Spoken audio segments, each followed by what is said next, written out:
Imagine this. You're a hungry child, living on the cold streets of Romania. A pastor offers you a warm meal, a bed, and the promise of a family. But instead of safety, you walk straight into a nightmare. Now, decades later, three survivors have stepped forward, filing explosive lawsuits against Harvest Christian Fellowship, one of America's most famous megachurches, and its founder, Laurie. They claim church leaders not only failed to protect them, but also covered up years of CSA and trafficking at the hands of former Harvest pastor Paul Havsgaard. And here's the shocking part. This may be just the beginning. Over 20 more survivors are preparing to come forward. What really happened in those Harvest homes in Romania? And how could one of the most recognizable churches in America be tied to such disturbing allegations? Stay with me, because this story only gets darker the deeper we go. This week, in the Central District Court of California, three men, Marian Barbu, 33, Mihai Constantin Petcu, 40, and Christian Aroaye, 36, filed federal lawsuits. Their claims? That Paul Havsgaard, a man once trusted as a pastor and missionary under Harvest Christian Fellowship, used food and false promises to lure them into church-run homes in Romania, where they say they endured years of SA, exploitation, and even trafficking to third parties. But it doesn't stop with Havsgaard.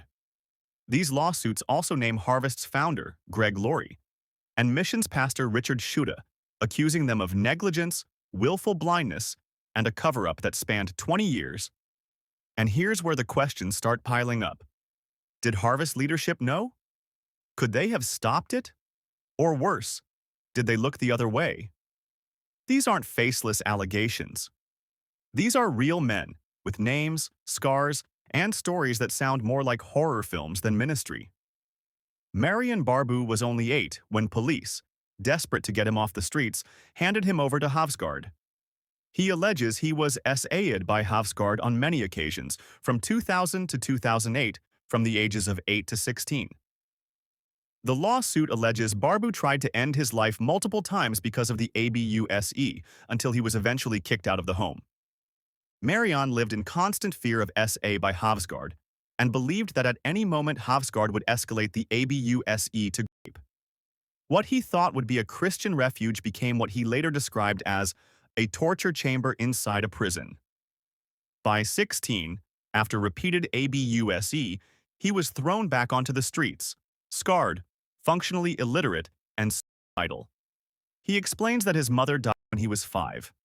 His father, who was an alcoholic, died when he was 15, but had been unable to care for him properly before that. Barbu is described in the lawsuit as functionally illiterate because he was not educated during the time he spent at the Harvest homes, Mihai Constantin. Petcu says the abuse began from 2000 through 2008 when he was just 14 and continued into adulthood. He claims Havsgaard not only abused him, but trafficked him to others. Christian Aroaye alleges that Havsgaard SA'd him on many occasions at the Harvest homes from 2000, when he was 10, until 2007, when he turned 17. He describes being stripped, doped, and exploited under the guise of punishment, which appeared to arouse the former Harvest Christian Fellowship pastor. He also described witnessing other children at the homes being SA'd by Havsgaard. Today, he battles severe PTSD, depression, and a loss of faith so deep he says, "I have lost faith in Jesus God and all religion." Friends, stop for a moment and let that sink in. These weren't criminals. They weren't rebels. They were children, hungry, desperate, and searching for love. Instead, they found predators disguised as pastors. It all began in 1998. Havsgaard first traveled to Romania with Samaritan's Purse, distributing shoeboxes of gifts. What looked like charity soon became something darker. According to the lawsuits, Havsgaard returned from that trip with an idea. Why not set up permanent homes in Romania under Harvest Christian Fellowship? Rescue homeless children, feed them, teach them, give them a shot at life. But the plaintiffs say the reality was the opposite, a trafficking pipeline disguised as charity. Laurie approved the plan. From the outside, it was the perfect story. An American megachurch rescuing orphans in post-communist Romania. But behind the walls of these harvest homes, survivors allege a sadistic system of grooming, sensual torture, and lies. Instead of hope, children found horror. Now, here's where things get even more uncomfortable. The lawsuits allege Laurie personally knew Paul Havsgaard for decades. He had served as assistant pastor at Harvest Riverside before leaving for Calvary Chapel of the High Desert. Their relationship, according to the filings, paved the way for Laurie to entrust Havsgaard with Romania's most vulnerable children. By 2004, whispers had become roars. Other American missionaries in Romania couldn't ignore what they were hearing. They urged Harvest to investigate. So Harvest's own missions. Pastor Richard Schutte joined an inspection team on the ground. The inspectors did not mince words. They told him straight, Paul Havsgaard is a pedophile. He needs to be on that plane with you tomorrow. He is an embarrassment to every single missionary and Christian worker. That should have been the end of the story. That should have been the moment the children were rescued. But according to the complaints, Harvest leadership back in California refused. Why? Because Havsgaard was too important to Harvest's fundraising. He was the face of the mission, the man who could bring in donors. So rather than remove him, they trimmed subsidies and looked the other way. And for 4 more years, the ABUSE continued. The lawsuits claim that the decision sealed the fate of dozens more children, left in what survivors called a torture chamber inside a prison. If this is true, the question is unavoidable. Why didn't Laurie and his team act sooner? Was it incompetence, negligence, or deliberate protection of their image at the expense of children's lives? Finally, in 2008, Havsgaard returned to California. But here's the shocking part. Not in disgrace. The complaints allege Harvest paid him around $200,000 in severance. The homes, closed. The children, thrown back onto the streets. No counseling, no support, no safety net. And then comes perhaps the most disturbing twist of all.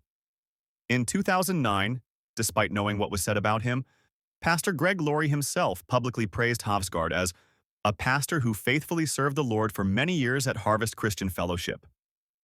He even compared him to Moses, claiming his life showed the power of one godly person. For survivors, imagine what that felt like. Imagine enduring years of ABUSE, finally seeing him gone, only to hear him being exalted from a pulpit. This isn't just negligence. Plaintiffs allege it's a betrayal at the deepest spiritual level. And here's where the story collides with Laurie's rise to fame. During the same years this alleged SA was happening in Romania, Harvest was exploding in influence. Massive annual stadium crusades, a top 100 U.S. podcast, membership in the Southern Baptist Convention. Then came the Hollywood hit Jesus Revolution in 2023, grossing over $53 million, a film about Laurie's youthful days as a preacher. Meanwhile, Harvest was sitting on more than 100 acres in Riverside and pulling in an estimated $52 million a year. Laurie himself lives in a home valued at over $5 million. While the brand soared, the children of Romania were left in ruins. Survivors say they weren't just forgotten, they were sacrificed on the altar of reputation and revenue. Now, decades later, the lawsuits have cracked open the past. Survivors are demanding accountability not just from Havsgaard, but from Harvest Christian Fellowship and Pastor Laurie himself. Their claims? Negligence, cover-up, conspiracy, and yes, trafficking violations. The plaintiff's lawyer, Dr. Ann Oliverius, put it bluntly. How Laurie did nothing to protect them, even after Harvest received powerful evidence of SA, is hard to understand. So is his decision to let them suffer ever since. And this may only be the beginning. More than 20 additional survivors are preparing to file their own lawsuits. This is a storm that could rock the foundations of one of America's most visible megachurches. The legal team is now calling for information from anyone with knowledge of Havsgaard's misconduct before 1998 or after 2008, the operation of Harvest's Romanian homes, the decision-making inside Harvest leadership, This isn't just about the past. It's about whether a powerful church and its leader will finally face accountability for what survivors say was a 20-year cover-up. Harvest has responded, calling the allegations serious and disturbing, but also branding the lawsuits a form of financial extortion. They deny any cover-up and say they reported the allegations to law enforcement when contacted by the victims' representatives. They insist they will vigorously defend themselves in court. But survivors and their lawyers tell a different story, that this was a system of silence, designed to protect reputations and keep donors happy, while children were sacrificed in the shadows. And friends, that's the real tragedy, when image becomes more important than innocence. So here's the question. If these allegations are proven true, what does it mean for Laurie, for Harvest, and for the evangelical world that lifted him up? And maybe the bigger question, how many more hidden stories like this are waiting to come to light in churches we trust? I want to hear from you. Should pastors who knowingly ignore ABUSE be held just as accountable as the ABUSERS themselves? Drop your thoughts in the comments. This is a conversation the church can't afford to stay silent on. And if you want me to keep tracking this lawsuit as more survivors step forward, make sure you hit subscribe, tap the bell, and join me here as we shine a light in the darkest corners of the church. Because justice delayed is not justice denied. And the truth? The truth always finds its way out.